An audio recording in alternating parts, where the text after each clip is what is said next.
बिस्मिल्लाहिर्रहमानिर्रहीम। अस्सलाम वालेकुम स्टूडेंट। लेक्चर शुरू करने से पहले दुआ पढ़ लेते हैं। रब्बिरहम्हुमा कमा रब्बयानी सगीरा सल्लल्लाहु अलैहि वसल्लम।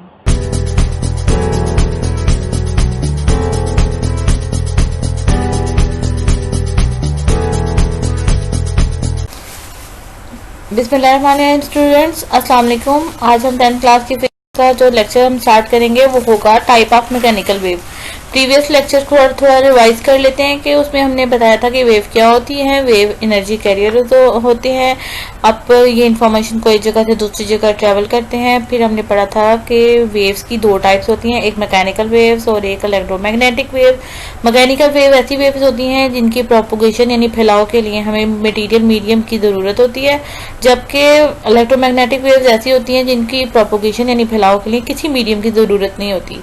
फर्दर जो आज आपका टॉपिक है वो ये है कि type of mechanical wave. Mechanical wave की कितनी तरह की किस्में होती हैं? दो किस्में होती हैं, एक ट्रांसवर्स वेव होती है और एक लॉन्गिट्यूडनल वेव होती है। अब दोनों वेव जो होती तो मैकेनिकल हैं, लेकिन सिर्फ और सिर्फ इनमें जो मटेरियल मीडियम के जो पार्टिकल्स हैं उनकी डायरेक्शन, जो मूवमेंट की डायरेक्शन होती है ना, उसकी वजह से ना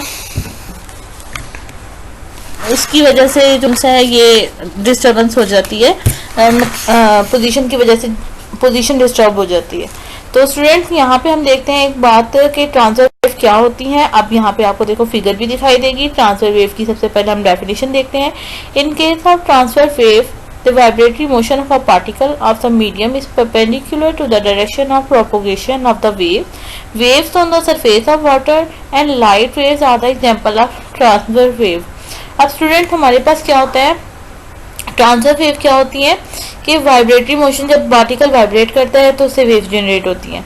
अगर पार्टिकल की वाइब्रेशन के दौरान जो मटेरियल मीडियम है उनकी मोशन जो है वेव मोशन के परपेंडिकुलरली हो तो फिर इस तरह की वेव को हम ट्रांसफर वेव कहते हैं। आप देखिए फिगर में, अब फिगर में आपको रेड कलर का पार्टिकल दिखाई दे रहा है और आप ब्लैक कलर की वेव दिखाई दे रही है।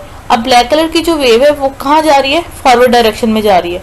लेकिन आप पार्टिकल की मूवमेंट को देखो, ये डॉटेड लाइंस के ऊपर नीचे, तो आप खुद देखो क्या यहाँ पे एक 90 का एंगल नहीं बनता? यहाँ पे देखो ये रेड लाइन और ये horizontal movement of black waves and the movement upward movement of red dots. Red dot represent the particle of the medium and the black represent the direction of the waves motion. Is it clear कि जो particle की medium की जो motion है वो wave motion के perpendicularly movement है उसकी। तो ऐसी वेव्स को, इस तरह की वेव को हम ट्रांसफर वेव कहते हैं। ट्रांसफर वेव के दो हिस्से होते हैं, एक ऊपर वाला हिस्सा और एक नीचे वाला हिस्सा। अब आपको नजर आ रहा है ना, एक अपर पोर्शन है एक लोअर पोर्शन है। पार्टिकल कभी अपर पोर्शन में जाता है फिर कभी लोअर पोर्शन में जाता है। अपर पोर्शन को हम क्रस्ट कहते हैं और लोअर पोर्शन को ट्रफ कहते हैं। तो नेक्स्ट देखते हैं हम ट्रांसफर वेव की क्या स्पेसिफिकेशन है। ये हम पहले भी बता चुके हैं कि ट्रांसफर वेव जो है ना स्लिंग की स्प्रिंग से प्रोड्यूस होती है। स्लिंग की स्प्रिंग हमारे पास फिक्स एक स्ट्रेच स्प्रिंग होता है और उसको हम फिक्स कर देते हैं, ठीक है। और फिर आप यहाँ पे देखें कि हम, जैसे मैंने पहले भी बताया था, क्रस्ट जो सा होता है हाईएस्ट पॉइंट होता है वेव पे, ट्रफ लोएस्ट पॉइंट होता है। अब दो कंजेक्टिव क्रस्ट और दो कंजेक्टिव ट्रफ के दरमियान जो फासला होता है वो वेवलेंथ कहलाते हैं। अब वेवलेंथ आपको नजर आ रही है ना इसमें, ये ट्रांसफर वेव की बेस्ट एग्जांपल है और ये वेवलेंथ की आपको इससे कॉन्सेप्ट इंशाल्लाह क्लियर हो जाएगा। देखते हैं हमारे पास लॉन्गिट्यूडनल वेव। अब देखो स्टूडेंट्स, लॉन्गिट्यूडनल वेव क्या होती है? In a longitudinal wave the particle of the medium move back and forth along with the direction of propagation of wave. यानी इसमें जो मीडियम के पार्टिकल होते हैं ना वो क्या करते हैं? आगे पीछे हरकत करते हैं। पिछली ट्रांसफर वेव में क्या था? मटेरियल के पार्टिकल परपेंडिकुलर मूवमेंट में मूव कर रहे होते थे, लेकिन इसमें अगर वेव आगे को जा रही है तो पार्टिकल भी अलोंग द वेव जो है मूव करना शुरू हो जाएंगे। अब यहाँ पे देखें, स्लिंग की स्प्रिंग के जरिए अगर एक स्प्रिंग का एंड फिक्स करते हैं, दूसरा एंड जो है ना उसको हम मूवमेंट करें तो आपको ये देखो हाथ से मूवमेंट दिखाई दे रही है ना। जैसे हम हाथ से जरा पुश करते हैं, अभी देखना हाथ से पुश करेगा ना, ये पुश किया तो देखो यहाँ पे स्प्रिंग जहाँ पे एक दूसरे के करीब होते हैं और फिर जैसे जैसे दूर जा रहे होते हैं वो एक दूसरे के दरमियान फासला इनका बढ़ता जाता है। जैसे ही स्प्रिंग जनरेट होता है तो एक दूसरे के क्लोज और देन फिर पीछे देखो फासला बढ़ता जाता है। अब यहाँ पे जहाँ पे स्प्रिंग के जो पार्टिकल है आप देखो यहाँ पे ब्लू हाईलाइट में कि जब स्प्रिंग के पार्टिकल, जो स्प्रिंग का जो स्पाइरल है वो एक दूसरे के क्लोज होते हैं तो हमारे पास कंप्रेशन जनरेट होता है, और जहाँ पे जो स्प्रिंग के जो स्पाइरल्स हैं वहाँ एक दूसरे में फासला उनका बढ़ता है, वो रेरफेक्शन होता है। अब हमारे पास क्या होता है कि पिछली हमने पढ़ा था ट्रांसफर वेव में क्रस्ट और ट्रफ जनरेट होते हैं, लॉन्गिट्यूडिनल वेव में क्या प्रोड्यूस होता है, कंप्रेशन और रेरफेक्शन।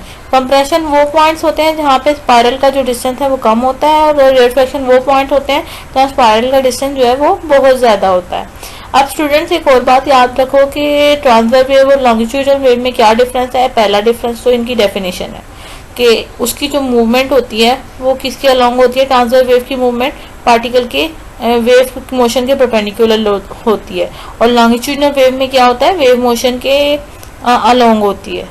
पहला डिफरेंस।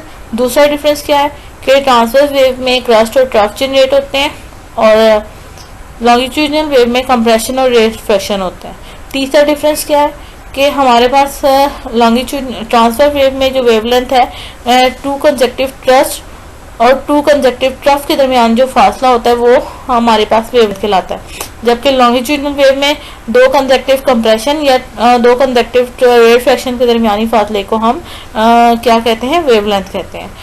अब देखो स्टूडेंट, यहाँ पे आपको एग्जांपल आपको दिखाई दे रही है, ये स्लिंग की स्प्रिंग है। अब यहाँ पे देखो आपको वेव जनरेट होती हुई दिखाई दे रही है, ये कंप्रेशन और रेरफेक्शन भी प्रोड्यूस हो रहे हैं। जहाँ स्प्रिंग के स्पाइरल एक दूसरे के क्लोज होते हैं वहाँ कंप्रेशन और बाद में रेरफेक्शन। इसी तरह जब हम साउंड वेव जो है लॉन्गिट्यूडिनल वेव की बेस्ट एग्जांपल है।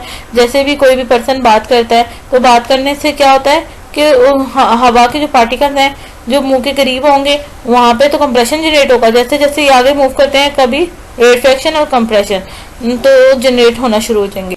तो स्टूडेंट्स ये आपकी बेस्ट एग्जांपल थी। लॉन्गिट्यूडिनल वेव को पहले भी हम डिफाइन कर चुके हैं, इसमें कंप्रेशन होता है, रेरफेक्शन होता है। कंप्रेशन और रेरफेक्शन के दरमियानी फासले को वेवलेंथ कहते हैं। अब आपको यहाँ पे इस पिक्चर से ज़्यादा वाज़ेह हो जाएगा कि ये मटेरियल के पार्टिकल की मटेरियल मीडियम है, उसके पार्टिकल की मूवमेंट है अलोंग द वेव। तो यहाँ पे देखें मटेरियल के मीडियम के पार्टिकल जो हैं वो एक दूसरे के क्लोज हैं, तो हमारे पास कंप्रेशन जनरेट हुआ है, और जहाँ पर पार्टिकल का दरमियान फासला ज़्यादा है उसको हम रेरफेक्शन कहते हैं। तो आज आपका टॉपिक, तो अब दुआ पढ़ लेते हैं। रब्बिर हमहुमा कमा रब्बयानी सगीरा अल्लाहुम्मा इन्ना नजअलुका फी नहूरिहिम व नऊज़ु बिका मिन शरूरिहिम सल्लल्लाहु अलैहि व आलिहि वसल्लम।